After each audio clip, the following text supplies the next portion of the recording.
საქართველოს მრავალსაუკუნოვანი ისტორია გავს დიდებულ კილოს, სადაც თითოეული ეპოქა უნიკალური ფერებითაა დახატული. ეს არის ამბავი გადარჩენაზე, რწმენასა და ურყევნებაზე. მე-4 საუკუნე იბერიის სამეფოსთვის გარდამტეხი პერიოდი აღმოჩნდა.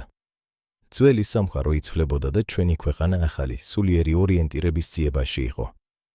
კაბადოკიიდან წამოსულმა წმინდა ნინომ თანვაზის ჯვარი მოიტანა.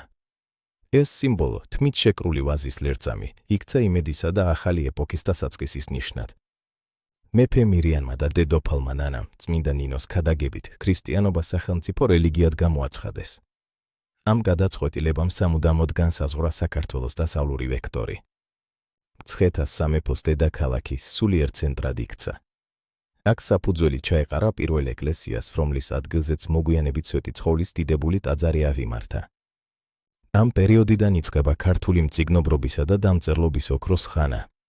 ქვაზე ნაკვეთი ასოები ინახავდნენ ჩვენს იდენტობას და გადასცემდნენ მას მომავალ თაობებს.